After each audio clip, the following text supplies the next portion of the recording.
Bienvenue au Polysécure, épisode spécial. Je suis accompagné de Ingrid et Marina. Bonjour. Bonjour. Et aujourd'hui, on va discuter de le sujet lui-même, puis qui nous fait énormément rire juste avant même de commencer à l'aborder. C'est quand l'agilité manque de flexibilité. Ça, c'est l'idée de départ. C'est où on commence notre discussion aujourd'hui. Et on va voir où ça va se terminer. Puisqu'en free show, on a déjà discuté d'énormément de choses, de comment tout ça s'articule. Je vais vous laisser commencer, puis je vais rebondir et montrer que j'ai de l'agilité et de la flexibilité. En fait, tu nous as surtout expliqué que toi, tu étais agile comme un singe et que tu n'étais pas trop Georges de la jungle à te manger tous les troncs. Donc ça, c'est ce qu'on verra. Mais en tout cas, moi, je ne sais pas ce qu'il en est pour toi, Marina, mais j'en ai qui se sont beaucoup vendus comme étant très agiles et qu'au final, on s'est fini dans les murs. Donc je ne sais pas toi de ton côté, mais en gestion de projet, moi, ça a été pas toujours des bonnes expériences.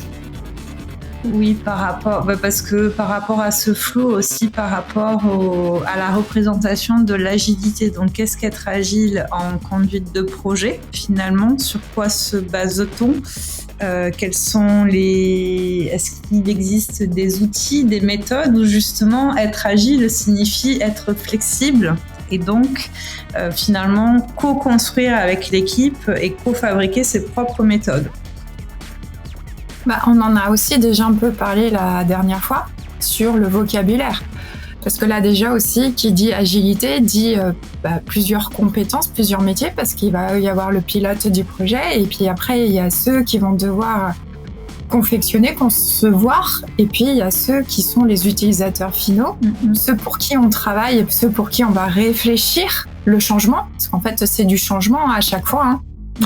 Et en fait, c'est arriver à harmoniser ce vocabulaire et cette sémantique. Donc, on ne va pas vous refaire le dernier podcast.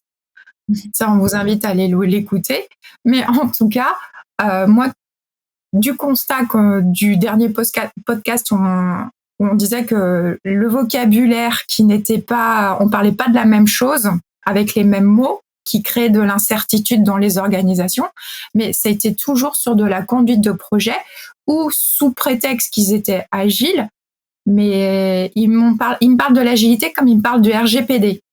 Je remplis un document, donc en fait, je suis conforme. Non, le RGPD, c'est évaluer et accompagner des usages numériques, c'est en aucun cas remplir des cases. Donc voilà, de toute façon, c'est toujours le même problème. À vouloir rentrer dans le moule, on finit tarte.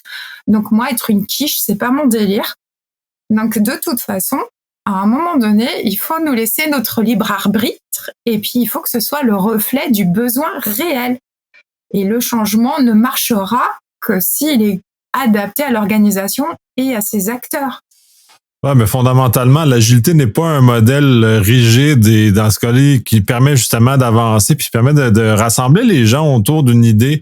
À ce moment-là, on en a parlé la dernière fois, le problème d'injection ou de compréhension des gens de ce qu'est être agile comme un singe et non d'être agile comme la méthodologie. Déjà là, on a un défi, un énorme défi de compréhension au niveau des gens quand ils vont peinturer tu donnes l'exemple sur le RGPD, mais ils disent on est agile. Oui, agile comment là? C'est quoi ton modèle que tu utilises pour dire que tu es agile quand je vois rien d'agile dans ce que tu fais, ni de flexibilité, ni de rien, là, rien tu pivotes pas, t'es pas capable d'adapter, t'es pas capable de rien.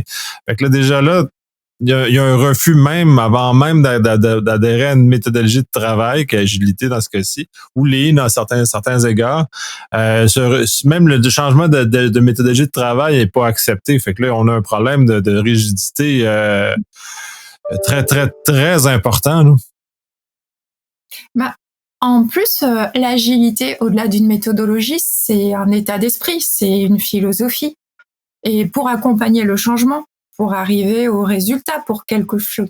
Enfin, moi, on m'a toujours expliqué que pour obtenir du changement, il fallait impliquer les personnes, il fallait fédérer. Donc, c'est la base. Donc, comment je crée une communauté, comment je crée une culture partagée, comment je fédère? Si déjà, à la base, tu commences à dire, il faut que tu me remplisses la grille et que tu rentres dans les cases et que tu me fasses ta user story et que moi, je suis product owner, déjà, on a perdu tout le monde. Donc, parce que là, je vois mon équipe, mes utilisateurs finaux, et ils me disent, mais qu'est-ce qu'il me dit, quoi? User story, mais user de quoi? Story de quoi? Et tout. Et le gars, il va dire, mais moi, je fais ça. et j'aimerais faire comme ça. Puis des fois, en fait, il faut savoir que des fois, l'utilisateur final, le changement au départ, ça l'intéressait pas. Lui, il maîtrisait sa pratique. Et quand on commence à dire on va changer ta pratique, déjà, il y a l'acceptation au fait, va falloir changer. Donc il faut déjà que le chef de projet il vende le truc. Ouais, c'est déjà un défi. Puis en termes les bureaucrates sont très bons justement pour arriver avec des idées. On va changer les systèmes, on va changer les processus, on va changer les méthodes de travail, on va tout changer. Mais sans aucune compréhension des gens autour de cette situation-là qui vont vivre le changement dans les conséquences. Puis ces gens-là, c'est ça qui me fascine. En TI puis en cyber, on est très fort là-dessus. On va s'inventer des façons de changer. On va dire, on améliore les choses, mais c'est pour nous qu'on améliore. C'est jamais pour l'utilisateur final. Fait que c'est bien qu'on parle de story à un moment donné puis qu'on parle que le user doit être participant au story, mais le changement n'est pas fait pour l'utilisateur. Il est fait pour les TI eux-mêmes, fait que c'est genre une entreprise. Fait que, puis les bureaucrates sont très bons pour générer du changement pour eux-mêmes, pas pour la business, pas pour la société, pas pour eux. Eux vont créer du changement parce que ils s'ennuient dans leur travail.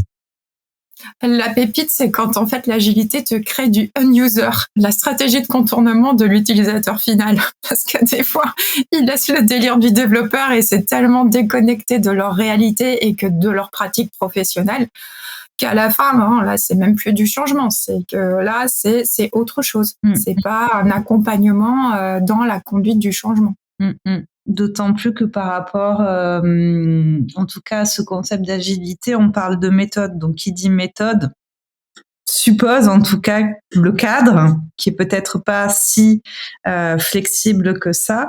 Néanmoins, je rebondis par rapport à ce que tu disais tout à l'heure, Ingrid, et Nicolas Loïc, par rapport à la nécessité aussi d'avoir une cohésion, un langage commun. Et je pense que ce qui est nécessaire en agilité, c'est pas forcément d'appliquer à la règle la méthode, c'est surtout dans un premier temps d'aller au contact des personnes, essayer de comprendre ce que vivent les personnes, leurs besoins, les objectifs aussi pour une organisation, parler un même langage, créer de la confiance, parce que sans confiance, on peut avoir des réticences. Qui dit réticence, généralement dit échec, notamment en conduite de projet.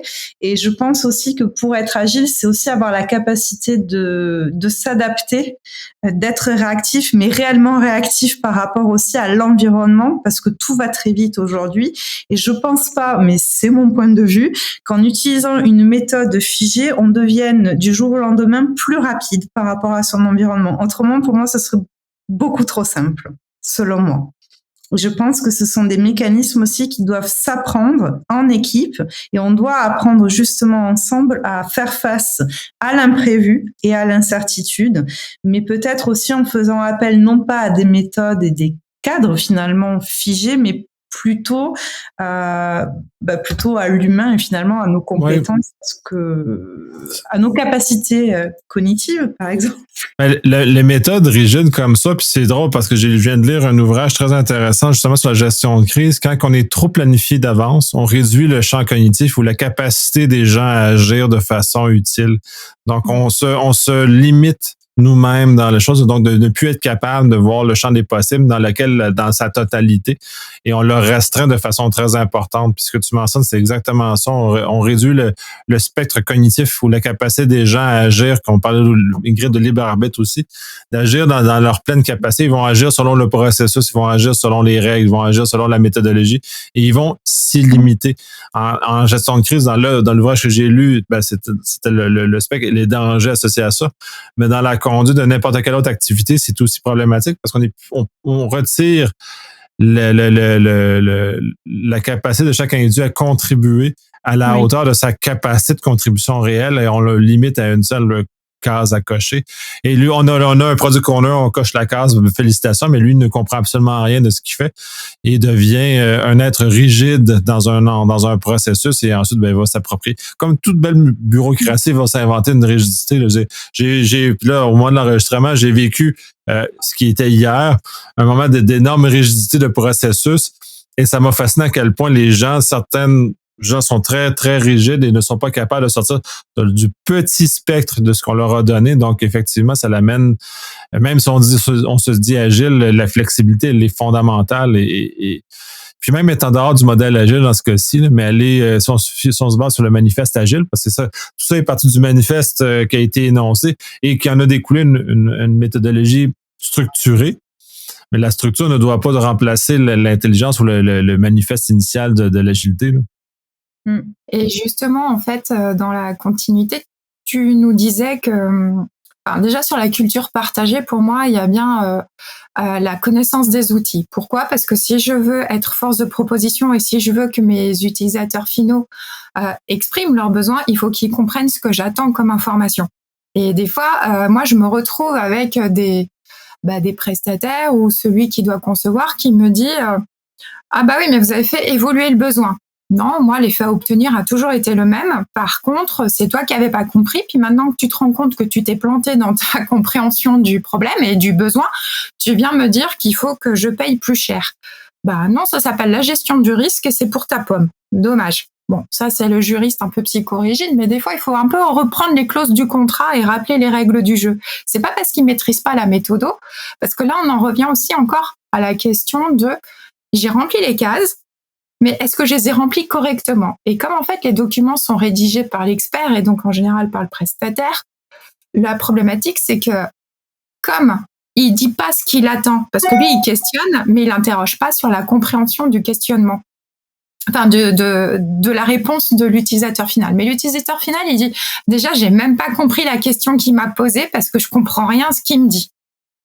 Donc, ça aussi, c'est vraiment le dialogue de sourds dans sa splendeur. C'est magique.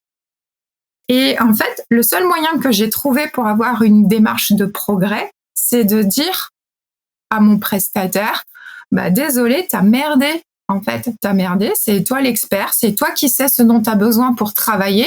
Maintenant, t'as pas su interroger l'utilisateur final, c'est pas mon problème. C'est ton problème. Lui, il te parle en effet à obtenir. L'effet à obtenir a toujours été le même.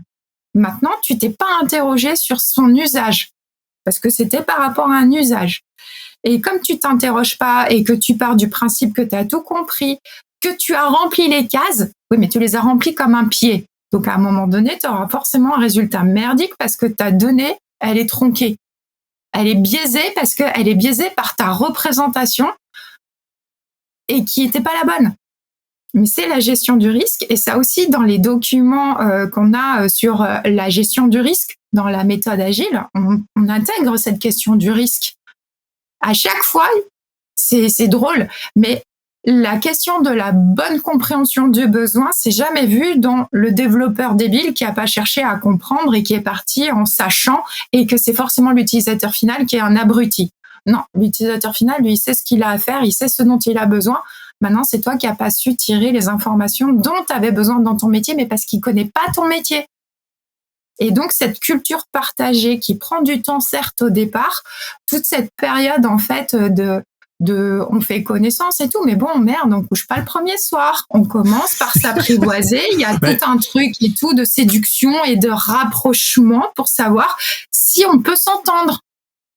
Mais au-delà de ça, puis la méthode agile évite normalement ce genre de choses-là parce que comme on est supposé faire des scrums réguliers, donc de reconnecter régulièrement avec l'autre personne, on n'a pas supposé avoir de glissement de communication qui, après un an, on se rend compte qu'on n'a pas compris les besoins de l'utilisateur ou de notre conquête.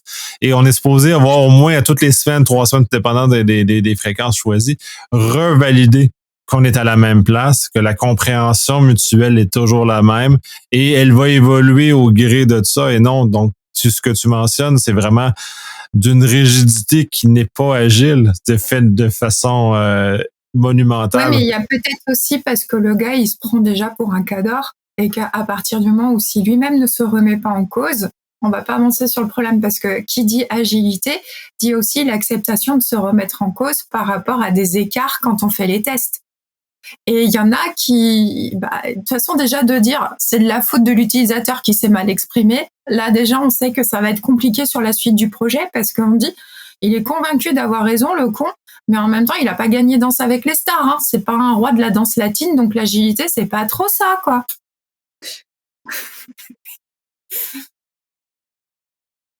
Ah, sur ça, je suis un très mauvais danseur, donc je ne gagnerai jamais à ces éléments-là. Mais oui.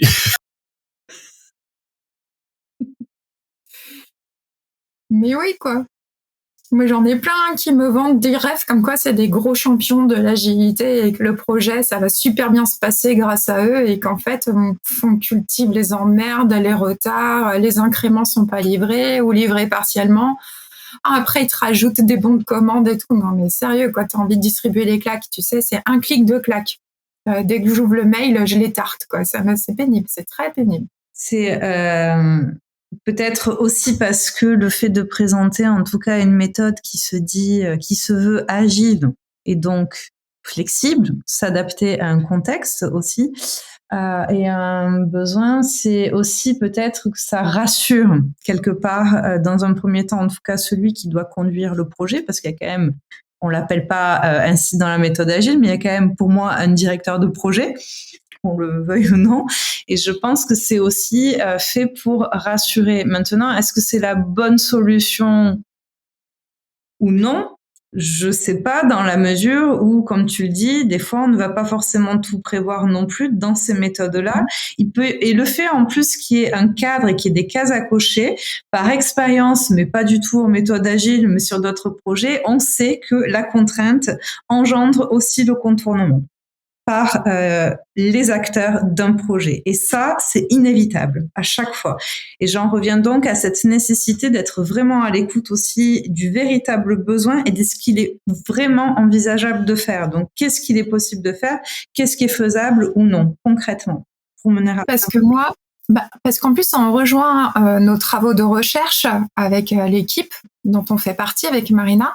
C'est qu'à un moment donné, nous, on soutient que l'humain peut être le maillon fort et que le problème n'est pas forcément entre la chaise et l'écran.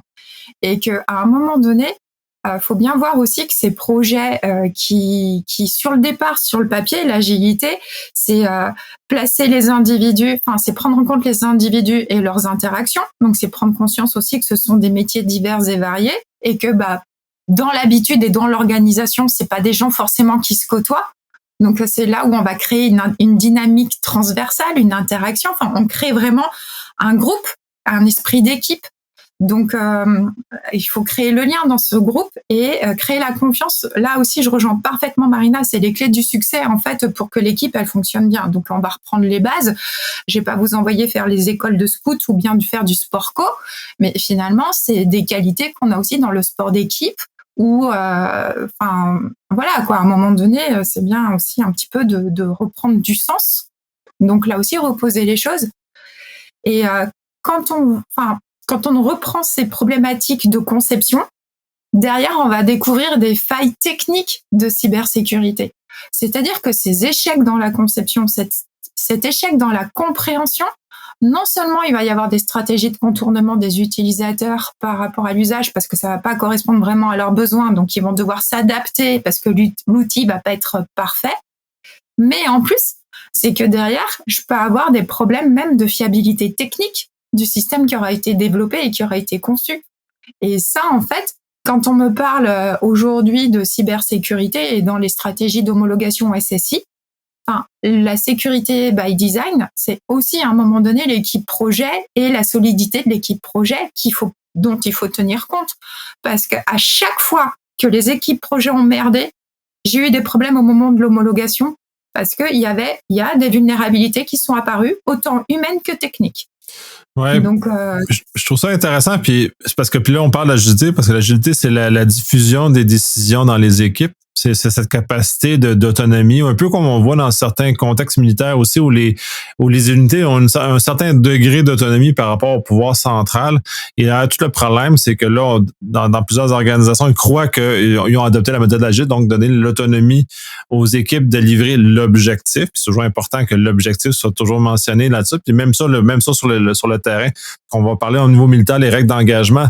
Quand que les groupes se retrouvent à être en mode autonomie, les règles d'engagement vont vont guider leurs actions à tout moment, même s'ils ont perdu la communication avec le central et d'être capacité de décider ce qu'ils ont à faire. Ça, c'est une chose. Et c'est là où aussi on voit l'humain et le maillon peut-être fort, mais peut-être pas de la bonne façon. C'est que les décisions centralisées causent d'énormes problèmes. On l'a vu entre autres en Chine et dans certains, il y a longtemps, heureusement, où la décision centrale faisait que chaque palier de reddition de compte venait à masquer son inefficacité. Et à chaque fois, l'information qui remontait jusqu'en haut était insuffisante pour prendre une décision centrale et la redescendre sur le terrain, que ce soit efficace. Ça a créé d'énormes famines en Chine, entre autres. Ça, c'est un exemple qui est social, qui est très majeur et très dommageable à la société, mais qu'on voit dans les organisations, les intérêts des individus dans la ligne de commandement peuvent avoir des influences très importantes sur le fonctionnement d'un projet, sur comment on présente ça. Puis je veux dire, j'ai des exemples modernes et très récents sur de projets TI que tous les intérêts ou les éléments autour du projet ont mené à ce que l'information qui était remontée, tout allait bien jusqu'à temps que le projet explose. J'ai quelques projets gouvernementaux, autant canadiens que québécois, qui sont une excellente démonstration d'absence d'agilité et qu'on a oublié que des humains dans le processus et que les humains vont vouloir par orgueil, par peu importe les choses, vont être capables, vont agir là-dedans et vont influencer la structure du système. Puis l'agilité vient limiter les dommages qui sont causés de cette façon-là parce que les équipes sont capables de bouger rapidement et idéalement de façon pluridisciplinaire où justement les intérêts ne sont pas cohérents et donc des fois peuvent amener à une décision beaucoup plus éclairée. Là, oui, et encore faut-il qu'en amont, chaque personne converge vers le même intérêt et vers le même objectif. Donc on en revient aussi en amont du projet. Que fait-on en amont justement pour converger vers un même intérêt et vers un même objectif pour éviter effectivement ensuite des intérêts divergents et puis finalement l'échec de la conduite de projet. Mais comme quoi tout ça c'est bien un état d'esprit parce que moi je peux pas trop parler, je vais parler surtout de la filière santé que je connais bien, qui est où on va fonctionner sur les protocoles et donc on peut avoir plusieurs métiers. Et parfois, on va mettre en place des procédures et pour que le personnel soit en autonomie sans que le médecin soit là autour de la décision médicale. Bah oui, quand il faut gérer l'urgence, à un moment donné, on fait comment? On va pas attendre que le médecin arrive, il y a l'urgence et en fait, c'est au service du patient. Et c'est vrai que cette pensée commune autour de la qualité du soin pour le patient, donc j'ai bien des équipes qui sont fédérées et la question c'est pour le patient et dans l'intérêt du patient, qu'est-ce qu'on va automatiser comme raisonnement et quel processus en santé. On a même développé des processus qui sont des aides au raisonnement, donc des méthodes de raisonnement tactique en quelque sorte, où on va nous dire eh bien, écoute, là, tu as une situation d'urgence et une situation inattendue à laquelle on ne s'est pas préparé, qu'on n'a pas envisagé. À quoi dois-tu penser en sous-stress? Parce que forcément, on n'a pas été entraîné, on n'a pas préparé, il n'y a pas de procédure, il n'y a pas de protocole, parce que c'est ça aussi. C'est qu'à rédiger des protocoles, on crée un petit confort en disant de toute façon, s'il y a un pépin, tu auras la solution dans le petit cahier des protocoles. Oui, il va être préprogrammé en un clic, tu l'as dans le dossier informatisé du patient. Tu auras accès simplement. Voilà, parce qu'en plus, un clic est à l'info. Je rappelle, en santé, on nous dit en 3 clics, il faut pouvoir accéder à l'information. Donc, 3 clics maximum. Donc, ça aussi, les développeurs, ils se liquifient quand on commence à leur dire. Et surtout quand ils commencent à nous sortir le mot de passe à 12 caractères. En santé, ça passe pas, quoi. Quand il faut accéder à l'info rapidement, ça passe pas du tout. C'est le choc des cultures, les informaticiens et les médecins. Mais n'empêche qu'on y arrive.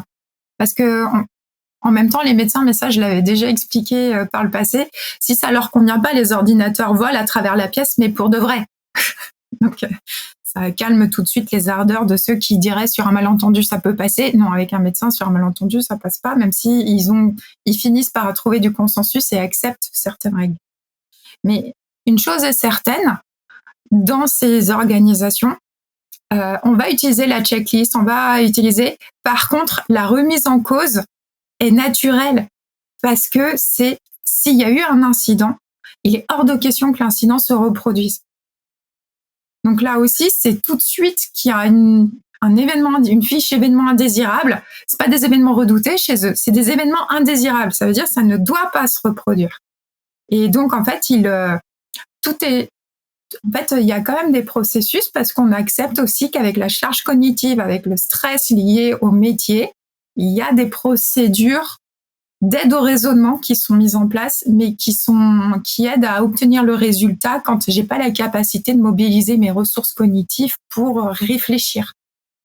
Et donc, en fait, le but n'est pas de rendre les gens tu réfléchis plus, t'appliques le protocole et basta, quoi. Non? C'est trouver cet équilibre. C'est effectivement très difficile en gestion d'incident. C'est un événement indésirable, tout d'abord, comme on apprend par domaine.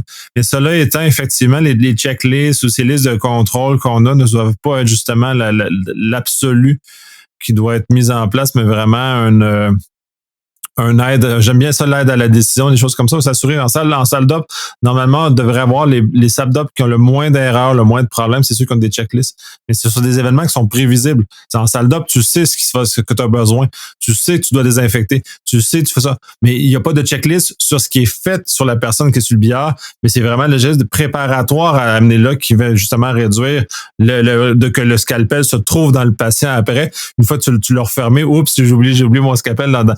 Fait que c'est pour éviter ce genre de choses-là. Donc, ils vont compter les instruments. Les instruments vont être tous pris en compte. Fait que des éléments prévisibles comme ça, oui. Ça aide beaucoup, puis ça enlève la charge cognitive parce que tu n'as pas besoin de te rappeler est-ce que j'ai oublié quelque chose. J'ai ma liste de contrôle qui me permet de dire j'ai rien oublié dans ce que je dois faire, mais ça ne dit pas comment je le fais cependant. C'est vraiment ça là, qui est très important dans le contexte. Laisser l'autonomie dans comment les gens font avec l'énoncé d'un objectif ou l'énoncé d'une liste de contrôle qui leur permet justement de se contre-vérifier. Les comptables aiment beaucoup ça parce que puis dans tous mes calculs où j'ai des chiffres, je m'arrange toujours pour avoir des listes de code, une somme de contrôle pour s'assurer que j'ai pas merdé quelque part dans le processus. Ça m'aide. Mais ça me fait une décharge cognitive justement parce que j'ai mis en place dans le système quelque chose qui s'assure que moi, j'ai pas fait d'erreur, que moi, j'ai bien fait mon travail, des choses comme ça. Puis c'est ça que ça doit servir, à nous guider, justement à pas se faire mal soi-même. Dans notre équipe, on a Olivier Gapen, il te dirait que c'est un outil d'assistance à l'utilisateur et que tu t'es créé un outil d'aide cognitif, en fait. Et quand il parle de la suppléance de l'aide ou de l'assistance et de ce rapport, et d'ailleurs c'est tous des projets en fait. On a des outils d'assistance en cyber pour les administrateurs, mais les outils d'assistance pour l'utilisateur final, pour qu'il se rende compte qu'il y a un truc qui pue dans le monde du numérique, ça, il y en a pas encore. Donc, pour identifier une menace ou une situation à risque, c'est vrai qu'il y a des choses à réfléchir, mais peut-être aussi qu'il y a un problème des prestataires du numérique. Je vais peut-être me faire des ennemis, mais parce que ça veut dire que s'il y a des choses où j'ai pas le bordel dans mon système d'information, ça veut dire que je vais plus appeler pour éteindre les incendies. Est-ce qu'il n'y a pas aussi des fois une mauvaise foi et dans ce cas une sorte d'influence économique à maintenir une dépendance entre les utilisateurs et les prestataires du numérique?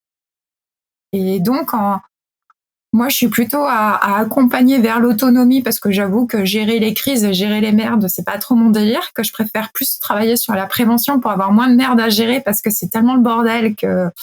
Et puis les conséquences, c'est-à-dire que les conséquences sont au-delà même du problème informatique. Et que, comme dirait notre doctorante qui nous a rejoint, mais tu t'intéresses toujours à la fin parce que je pose des questions. Par exemple, moi, je m'occupe de la sécurité aussi des terrains d'observation. C'est-à-dire que nos terrains d'observation pour l'équipe de recherche, pour moi, c'est la protection de la vie privée, de la cohorte, des gens qui vont répondre à nos entretiens et tout. Puis j'ai dit, mais vu notre sujet, on travaille sur les vulnérabilités associées aux facteurs humains. Le but n'est pas d'afficher sur la place publique les gens qui ont des vulnérabilités. Je trouve que déjà, ceux qui acceptent de travailler avec nous, c'est déjà ceux qui acceptent de se remettre en cause.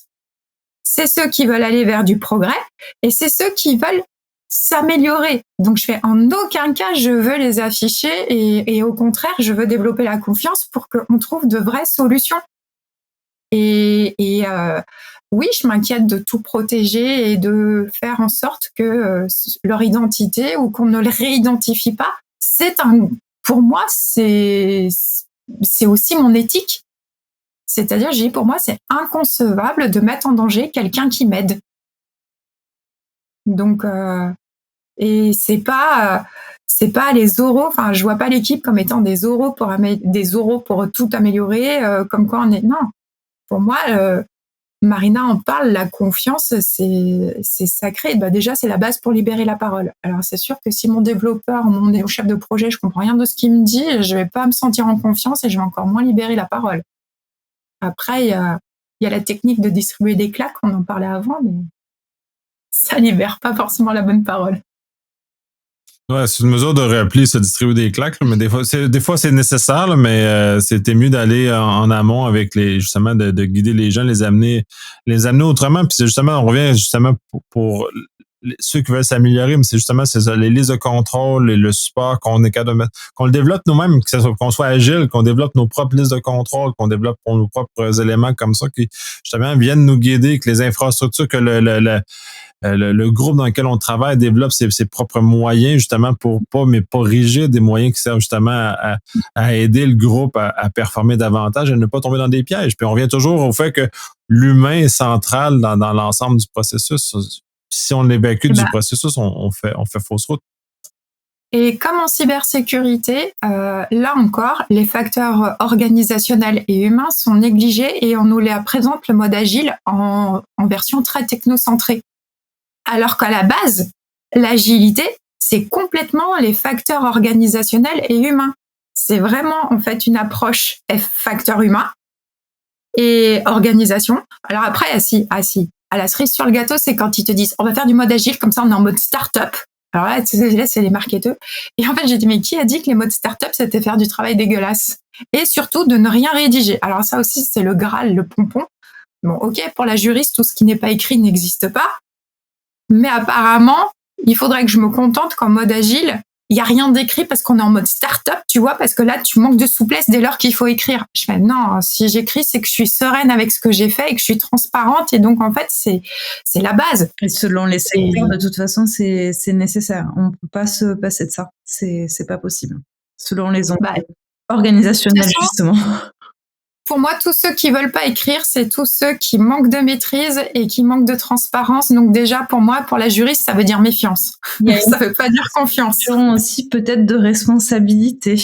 Ah si, t'inquiète pas, je vais leur présenter la note, moi. Oui, justement, il y a peut-être aussi la question de la responsabilité. Lorsque tu écris, finalement, tu prends la responsabilité aussi de formaliser certaines choses. Donc, mais c'est drôle parce que c'est la méthode agile est apparue pour faire de la programmation, faire du code, qui est fondamentalement d'écrire, mais ces mêmes personnes-là ne veulent pas écrire pour expliquer ce qu'ils ont fait.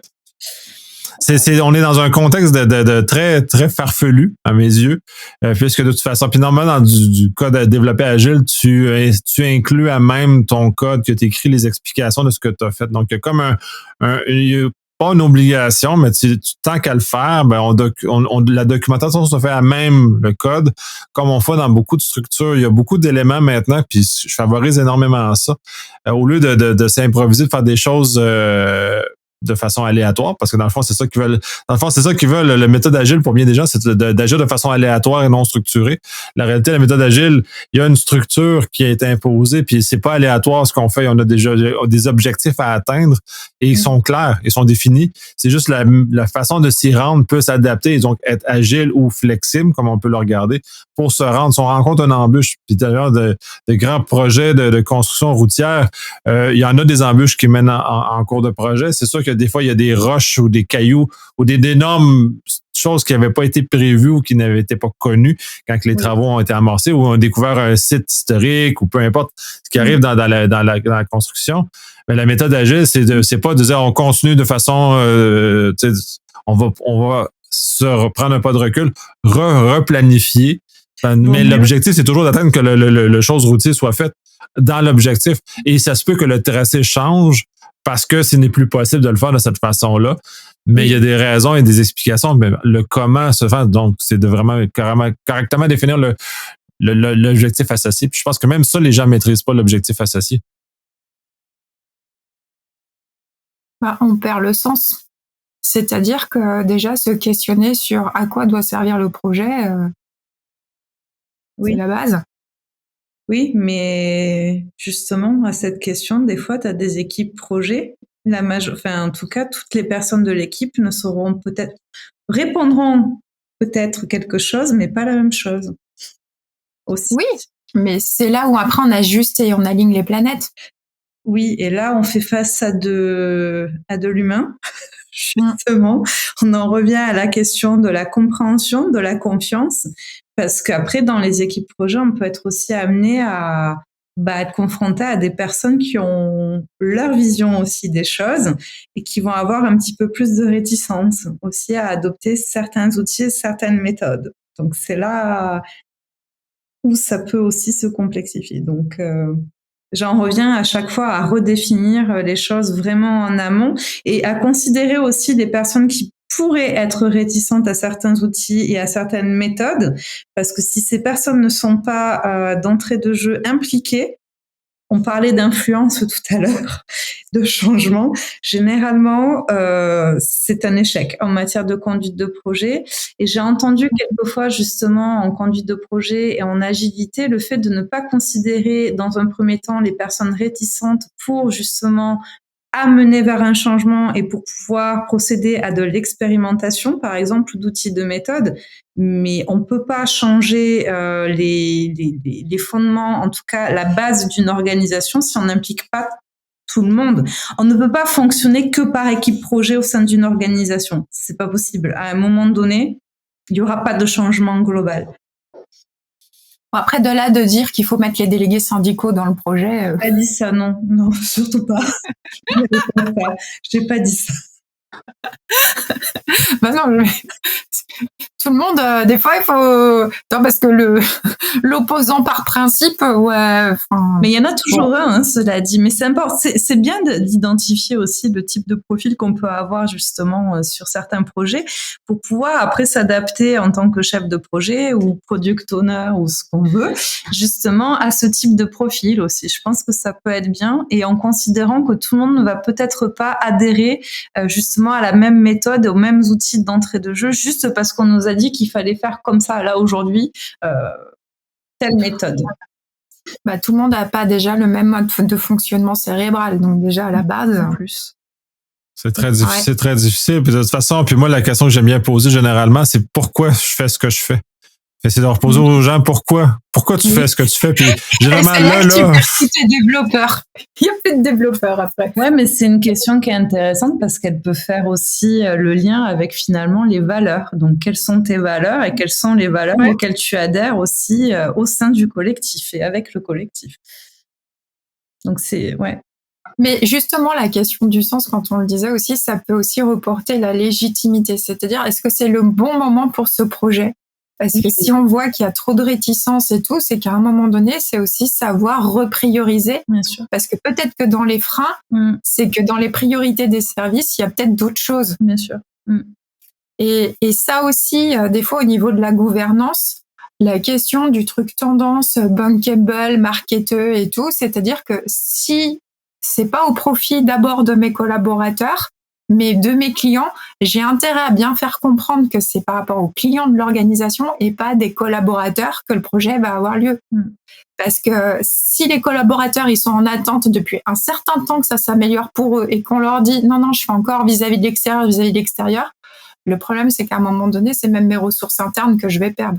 Ouais, et puis il y a beaucoup des éléments intéressants là-dedans. Puis dans la méthode agile, c'est pas effectivement nécessairement dans la méthode agile, mais c'est échouer rapidement et échouer régulièrement, qui sont les méthodes justement d'amélioration continue. Puis ça mène aussi à une certaine dose d'humilité à l'ensemble des choses. Puis ça, l'humilité est un élément très important. Puis c'est une des barrières les plus importantes que j'ai au changement à l'heure actuelle. C'est l'humilité des gens à accepter qu'ils ne connaissent pas ou qu'ils ne savent pas. Puis celle-là, elle est énorme, puis c'est un frein très important au changement, un point très important à l'agilité ou à la flexibilité qui est associée à un projet, parce que c'est déjà ça. On n'est pas capable d'admettre qu'on a fait une erreur, puis d'ailleurs, c'est genre échouer rapidement, puis échouer souvent, est un effet qu'on accepte le fait que le processus d'apprentissage, c'est de faire des erreurs. Ce qui est fondamental chez l'humain, là j'invente absolument rien. L'enfant apprend en faisant des erreurs. Si on ne lui c'est pas l'occasion de faire des erreurs, l'enfant cesse d'apprendre. Donc, c'est la même chose chez l'adulte. Si on empêche les adultes de faire des erreurs, donc on ne met pas, on parlait de confiance plus tôt, ben c'est justement l'espace de confiance qu'on met en place, qu'on a le droit à faire, on a le droit à l'erreur comme humain. Et cette erreur-là va servir à l'organisation parce que l'apprentissage qui va en être tiré va servir à l'organisation. On va être capable justement de changer la cible, changer les choses, changer les moyens en cours de chemin. Puis ça prend l'humilité aussi pour le faire. Là. Puis des fois, les très hauts gestionnaires ont un petit problème d'humilité. Donc, incidemment, vont figer des projets dans des éléments qui sont complètement absurdes. Il y a la peur du réapprendre. Devoir réapprendre, c'est très contraignant. Parce que je savais faire, je maîtrisais. Et, enfin, là, après, on va pas reprendre tout ce qui est la conduite du changement, mais c'est qu'à un moment donné, le côté aussi de pédagogue et de médiation du chef de projet agile, c'est quelqu'un qui doit avoir de sacrées qualités humaines quand même, hein, le chef de projet agile. Et c'est pour ça qu'il faut pas négliger cette part de non, n'en faites pas une vision très technocentrée, parce que l'agilité, c'est un processus humain pour de la technologie, mais c'est des process humains et en fait, quand on commence à vouloir me gérer comme un système d'information, mais c'est fini, quoi. On me perd. Je bug. Alors moi, j'aime briser les systèmes. Fait que quand on m'impose une rigidité comme ça, je vais m'amuser à faire briser le système le plus rapidement possible, justement pour démontrer à quel point celui-ci est absurde à certains égards. J'adore ça. J'ai un plaisir fou Regardez le hacker. Ouais, je brise les systèmes de façon, là. Il y a plein de stratégies pour briser les processus, les choses comme ça. Puis c'est justement un test important aussi à faire. Puis là, on parlait d'agilité, c'est justement d'être capable, parce que si le système agile, comme supposément agile qu'on met en place pour peu importe la raison, se brise facilement, on a un problème fondamental parce qu'il n'est pas fait pour être avec des humains.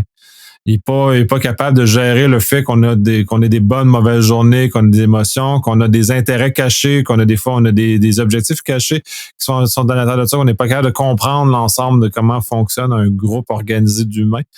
Et souvent non structuré, là, contrairement à, on va prendre, puis en gestion d'incidents, c'est ça qui est très drôle puis qui remet en lumière, c'est que ce qu'on appelle les corps organisés comme la police, l'armée, ne réagissent pas de la même façon que les corps non organisés comme la société civile en général. Donc, on peut pas répliquer un modèle puis le mettre dans l'autre, ça ne fonctionne juste pas. Pour beaucoup de raisons culturelles associées au groupe, au corps organisé, entre autres qui favorisent un certain nombre de choses qu'on peut présumer, qui n'est pas le cas ailleurs. Puis justement, on est encore c'est des humains.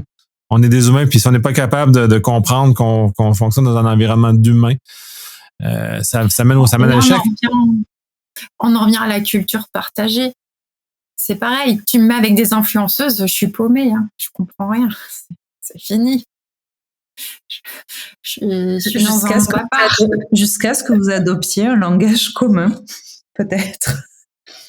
Ouais, j'aurais plus de valeurs communes dans ce cas-là, puis je pense qu'on ne partage pas les valeurs de ces groupes de... Le langage, à la limite, les valeurs, on reviendra. Effectivement. Non, mais même, c'est pareil, elles ont leur vocabulaire, hein, j'avoue, parce que puis elles ont une culture qui leur est propre. Hein. Moi, elles me refont l'histoire de France, hein. Je reconnais pas mon pays.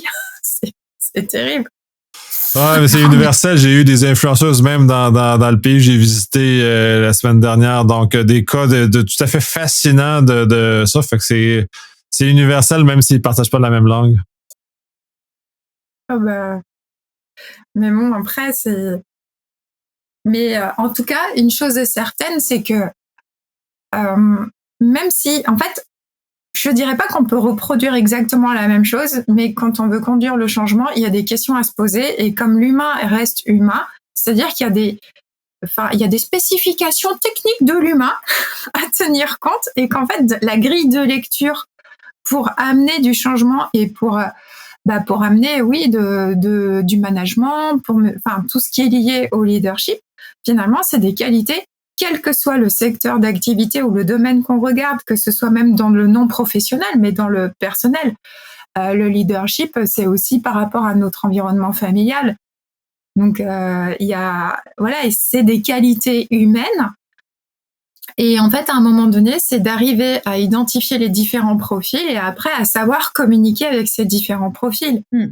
Et donc, la fluidité du projet et donc l'agilité réelle sera celui qui aura les meilleures capacités d'adaptation aussi à son équipe, à son environnement, et qui saura un peu, qui saura jongler et qui saura faire en sorte que la sauce, elle soit maintenue et que la mayonnaise, elle retombe pas, quoi, parce que c'est un vrai travail. C'est pas, et c'est pour ça que le vrai chef de projet agit.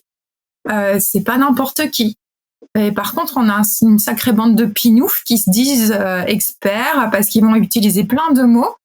Mais moi, à partir du moment où ils vont me faire vouloir rentrer mes équipes dans des cadres, qui vont me dire mais je sais et tout, non, si déjà tu pars du principe que tu sais tout, t'es déjà mal barré.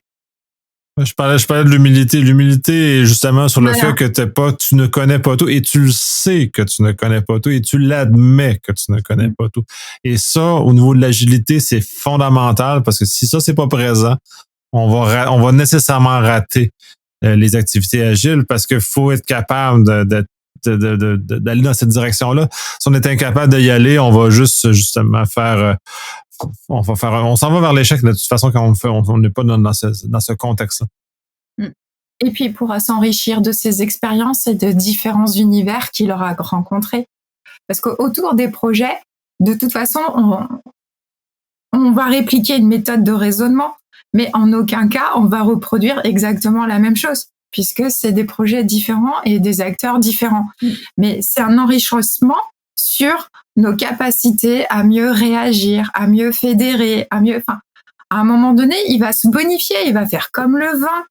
Ah là là, qu'il laisse faire la magie de l'agilité et qu'il arrête de vouloir faire entrer tout le monde dans des cases. Parce qu'il perd cette capacité lui-même à s'enrichir et à devenir bon. Parce qu'au départ, on n'est pas bon, mais c'est normal, on manque d'expérience, on manque de pratique. C'est en forgeant qu'on devient forgeron. Et c'est en animant des gros projets qu'on devient agile. On se décrète pas agile, on le devient. Oh, la pensée du jour. Ouais, Marina, t'étais pensée, qu'est-ce qui circulait dans... Je me disais, on le devient ou pas, en fait. Tout dépend, puisqu'on en revient à l'humain aussi et à la capacité de remise en question. Je suis pas certaine que ça soit donné à tout le monde, cette capacité. En tout cas, cette capacité-là n'est pas...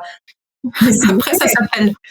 Après, ça s'appelle la gestion des cons. C'est un autre sujet. Oui, mais ça fait partie de l'organisation aussi et des projets. Mais justement, voilà, c'est pour être agile, il faut, oui, je vous rejoins sur le fait qu'il faut savoir aussi se remettre en question. Il faut considérer qu'on ne sait pas tout en tant que chef de projet et que justement, c'est le collectif aussi qui nous nourrit et qui nous fait avancer. Donc, c'est pas forcément donné non plus à tout le monde. Et comme tu disais, Ingrid, on ne devient pas, finalement, on n'est pas agile. On peut le devenir, mais tout dépend aussi du profil de la personne et des personnes. Et une chose est sûre, c'est qu'il ne faut pas avoir peur de reformuler et reformuler. Mais c'est ça aujourd'hui aussi, il y a une espèce de frein dans certaines organisations parce que ça fait tellement longtemps qu'elles sont finalement implantées et qu'elles ont leur process, leurs protocoles, leurs méthodes, leurs outils, que ça peut être aussi un frein justement par rapport à de nouveaux usages, à de nouveaux enjeux, à s'adapter à de nouveaux enjeux, je pense, en tout cas. Et là, j'en reviens à ce que je dis souvent. C'est pas parce que j'ai rempli toute la méthode ISO truc-muche ou que j'ai fait tous les documents de l'homologation. Si j'ai mal rempli, ce sera le bordel quand même à la fin.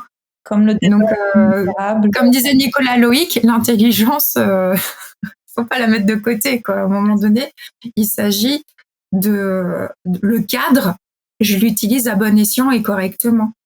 Et donc, je l'adapte à la situation. Mais les capacités d'adaptation nécessitent quelques capacités intellectuelles aussi et reproduire et vouloir faire que tout le monde soit identique, c'est pas bon. ça mène à l'échec. On a déjà essayé. C'est du taylorisme. C'est la chaîne de montage façon très, très... On est juste un atome dans l'ensemble, mais c'est pas ça que l'humain est dans l'ensemble du processus. On est autre chose. Faut juste se donner des moyens pour aller plus vite, parce que pour moi, une méthodologie ou une liste de contrôle, c'est un accélérateur. Parce que je passe plus du temps sur des choses qui n'ont pas de valeur, je mets mon temps sur des choses qui ont de la valeur. Et ça aussi, les gens ne maîtrisent pas cette notion-là de où mettre son temps sur des activités qui ont de la valeur dans ce qui m'est demandé dans l'environnement. Et ils vont juste clouer le même clou. Mais tu sais, c'est les mêmes humours au sens où on a, où on rit énormément des fonctionnaires ou des employés de l'État, des employés de la voirie ou peu importe. Justement, on voit, puis c'est une très vieille blague qu'on a déjà largement entendue. Il y a quelqu'un qui observe, il y a un monsieur qui arrive, creuse un trou. Un autre monsieur arrive, remplit le trou. Et ainsi de suite pendant toute la journée. Puis à la fin de la journée, il demande qu'est-ce qui se passe? Pourquoi vous faites ça? Pas vous remplissez et refermez. Vous refaites un trou et le remplissez immédiatement. Ah, mais c'est parce que la personne qui pose l'arbre est malade aujourd'hui. Mais ça, ce que tu es en train de souligner, ça se passe beaucoup, par exemple, dans le secteur du bâtiment, en conduite de projet sur un chantier. C'est exactement ça. Ça peut. Où les gens ont complètement oublié le sens commun ou ont complètement oublié que le processus est construit, mais qui est complet, ne peut pas vivre de façon autonome ou atomique, chacun des composants. Si une des choses ne fonctionne pas, ben l'ensemble du processus est brisé, donc le processus est mal foutu de toute façon. S'il se brise à ce genre-là, ben il y a quelqu'un qui a mal fait sa réflexion de mise en place du processus associé, là. Et de considérer peut-être aussi le travail de l'autre dans ces cas-là, puisque considérer le travail de l'autre et le fait que les tâches soient finalement liées aussi en conduite de projet.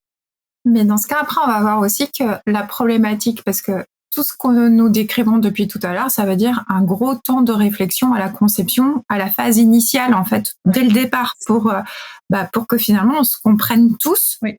Et qu'après, on gagne énormément de temps.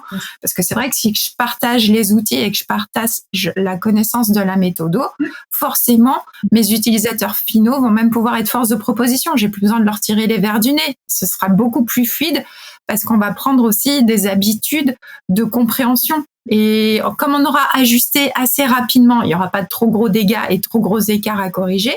Mais normalement, s'il y a bien cette considération de l'autre, prise en compte de l'autre, de prise en compte de l'environnement, si tout se déroule comme le voudrait la philosophie de l'agilité, logiquement, après, oui, je gagne du temps. Mais il faut pas que je néglige ce temps et départ. Sauf que c'est tout de suite, il faut que je fasse voir que je suis bon, l'ego.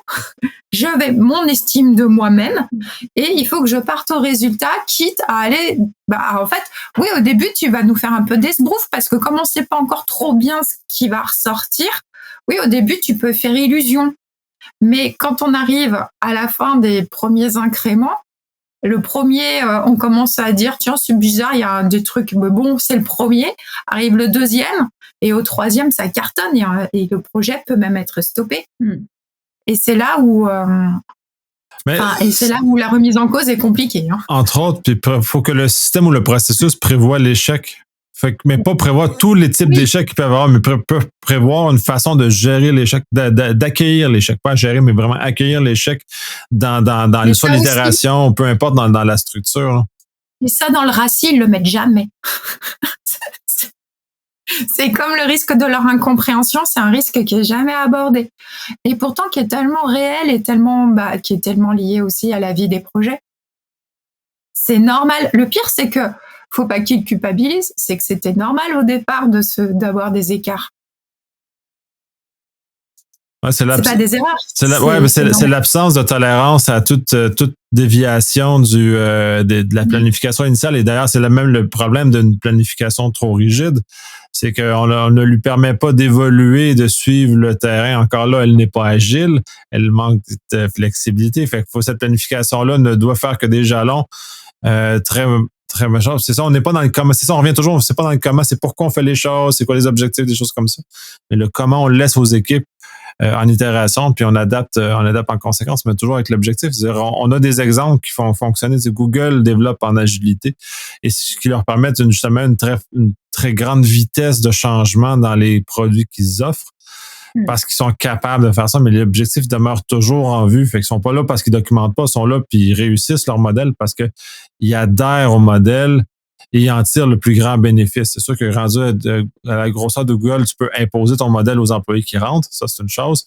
Dans des organisations où on a une culture qui prédate l'agilité, disons ça comme ça, va avoir beaucoup de difficultés. Mais même encore là, est-ce que l'agilité en tant que telle est le meilleur moyen ou juste d'y insérer un peu de flexibilité dans les choses qui sont déjà en place, probablement c'est déjà une meilleure solution. Après, il y a la question culturelle aussi. Parce qu'on peut avoir des entreprises qui ont envie de plus d'autonomie, plus d'agilité, en tout cas de la part des collaborateurs. Mais il y a aussi la question culturelle, parce que des fois, ça fonctionne pas. Un dirigeant, il peut avoir envie de ça. Une équipe peut avoir le souhait, en tout cas, de devenir plus autonome, plus flexible, etc. Mais je pense qu'il y a quand même une question culturelle qui se pose dans le sens où d'un pays à l'autre, on va pas forcément avoir le même type d'implication, on va pas avoir forcément les mêmes représentations, on va pas forcément avoir envie de s'impliquer plus que ça parce que le travail fait que... Mais c'est vrai, mais non, mais... Puis on n'a pas le même fuseau horaire, alors pour faire des réunions en commun, c'est galère. Oui, aussi, mais après, on a tous, en tout cas ici, autour de la table, on a pu, on a été amené à rencontrer des personnes issues de cultures différentes, de pays différents, et c'est vrai que c'est pas forcément la même manière de travailler, de collaborer. Il y en a qui sont beaucoup plus flexibles et autonomes, et naturellement, finalement. Et en France, c'est pas toujours comme ça. Et c'est une réalité. Et on peut avoir justement des entrepreneurs et des dirigeants qui vont être hyper, finalement, innovants par rapport à tout ça et par rapport à ces modèles organisationnels. Mais il faut qu'ensuite, en face, ça prenne, quoi, et ça matche. Et c'est pas toujours le cas non plus. Non, mais par nature, on est des rebelles, hein. Nous, on a toujours fait nos révolutions, hein. Voilà.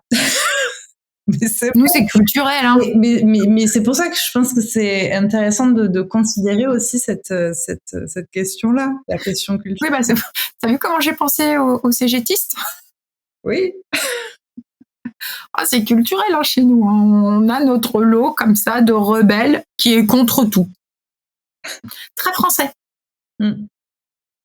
Mais le pire, c'est qu'ils poursuivent, hein. Ils s'arrêtent pas, ils continuent, hein. C'est comme celui, il y a trop de monde à la plage, mais il va quand même à la plage. Mais il va gueuler, il va ronchonner, il va faire chier tout le monde autour de lui. Mais il va continuer. Oui. Ouais, français. Ouais, pas juste français. Il y a certains types de personnalités qu'on retrouve aussi. Il y a des accélérants, c'est-à-dire qu'au niveau de la langue ou la culture va modifier certains aspects de la personnalité des gens. Mais il y a quand même, il y a un et l'autre, là, ce fait. Là, je veux dire, j'en connais plein de gens qui vont s'entêter sans considération à la culture ou au pays ou ça, à des gestes complètement vides de sens ou dans lesquels même ils vont être malheureux, mais ils s'entêtent à faire un geste qui les rend malheureux. Puis c'est très... Ça me fascine de voir les gens qui se mettent dans une situation d'échec eux-mêmes, dans le sens, pas au sens agile d'évoluer, mais au sens où c'est imprévisible qu'ils vont faire qu'on se parle de la plage. Moi, je suis un bon exemple. Je ne voyage jamais dans les hautes saisons, dans les endroits, parce que les hautes saisons, c'est inutile, c'est sûr, je vais être malheureux. C'est juste plein de monde, ça fait tout, ça détruit, ça fait du bruit, ça me permet pas d'apprécier l'endroit à sa juste valeur. J'ai juste le touriste qui fait du bruit et qui nuit à la beauté du lieu. Donc, c'est sûr que j'ai fait. J'ai l'exemple, j'allais visiter Mont-Saint-Michel hors saison. Magnifique, c'est super plaisant, super agréable, c'est une très belle expérience. J'ai un très bon souvenir de cette visite-là. J'ai pu aller à ma vitesse, j'ai pas été bousculé, j'ai pas été rien, tout s'est bien passé.